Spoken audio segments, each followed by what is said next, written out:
Hey guys, this is a recording of our gravity and elastic forces lab. I'm going to be measuring the force of gravity and the force of an elastic rubber band using this instrument here, a spring scale. Let me bring it in closer so you can see. Okay, this is our spring scale.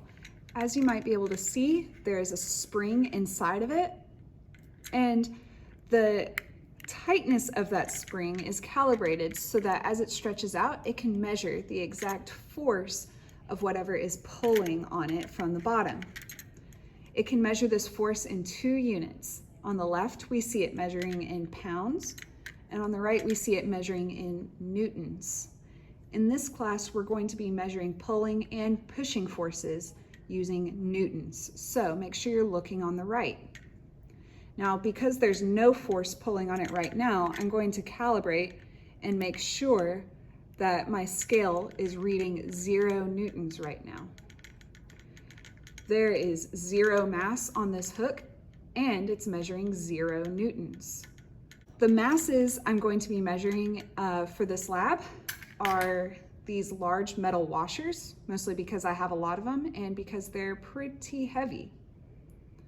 Hopefully, they'll provide a good force on my spring scale here. So 0 washers is pulling on this spring scale 0 newtons. When I add 1 washer, you can see it's pulling on the spring scale a slight amount. Now, in order to read our spring scale, we need to know what all of these little lines represent. Notice that the space in between 0 and 1 is broken up into 4 parts. And our scale seems to be measuring on that first line right there. What would that be as a decimal if it was 1/4 in between 0 and 1? Record your answer as a decimal in newtons. Okay, that was 1 washer. Now I'm going to add a 2nd washer. Now that I've added 2 washers, we see that the force pulling on the spring has increased again. Now it's just about halfway between the 0 and 1 on that 2nd line.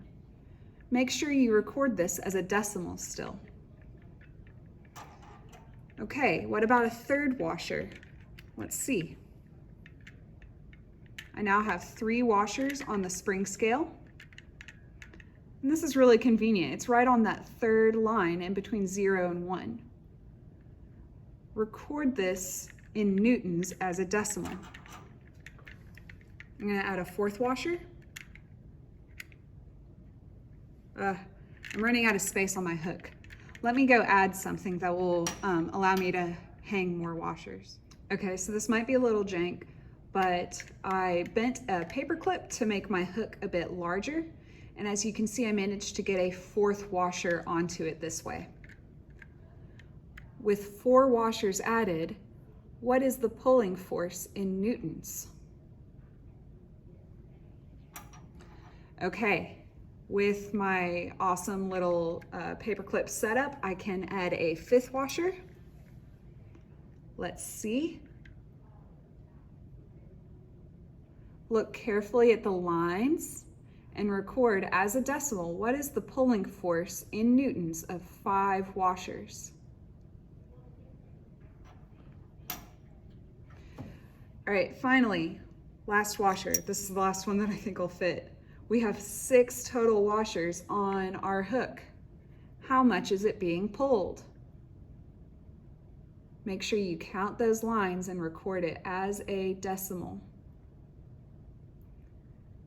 I just want to note that it may seem kind of awkward to keep calling this a pulling force in newtons because we're so used to calling that pulling force weight.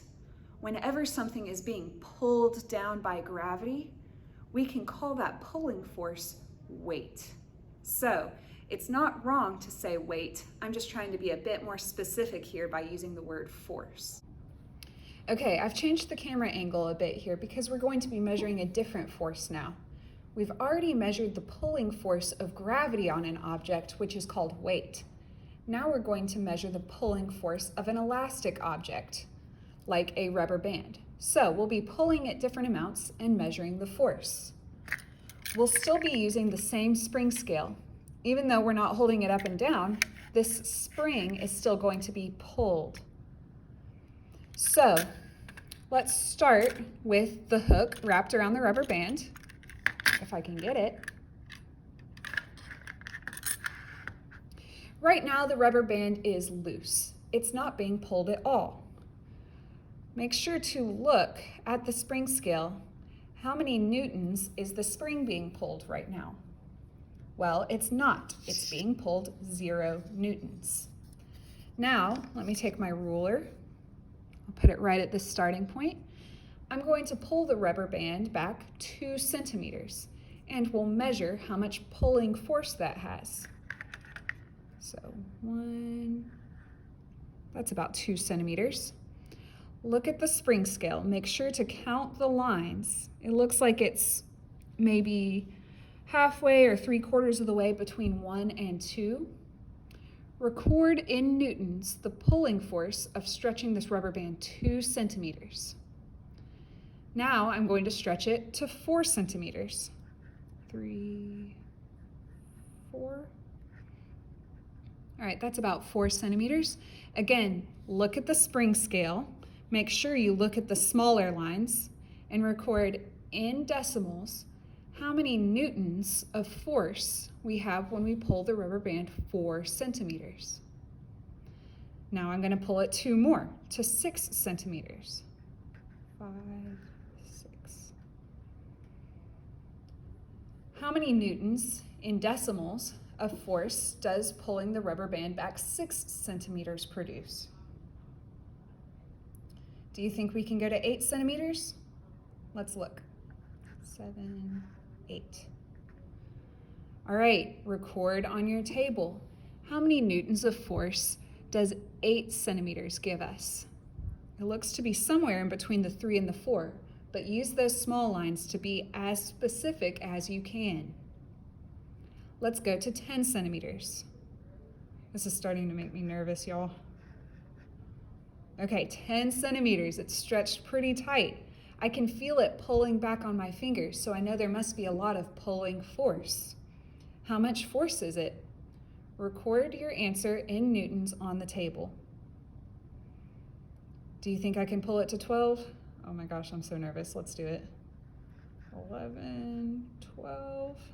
Okay, made it. How many newtons of force did pulling it to 12 centimeters give us? I can tell, I don't know if you could tell my finger's turning white. It's pulling on my finger quite a bit, so I know there's a lot of pulling force. I'm gonna keep going to 14. Oh geez. Okay, 14 centimeters. How much pulling force does 14 centimeters give me? This spring is almost all the way stretched out. What about 16 centimeters?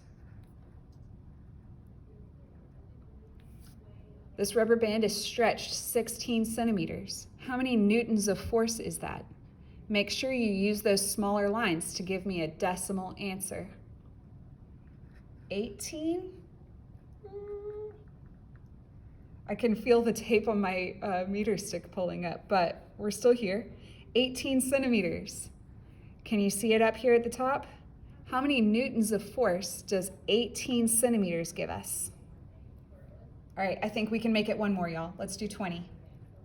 I'm having to pull it with both hands now. Okay, 20 centimeters. How many newtons of force does 20 centimeters give us? Make sure you look up here on the spring scale and give me as exact an answer as possible.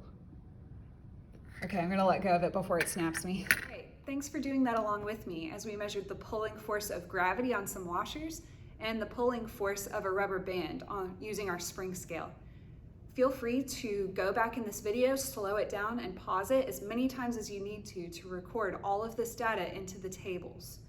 Once you've put your data into the tables, follow the instructions we went over in our Google Meet to create a line graph of these two things. Please let me know if you have any questions, and have a great day.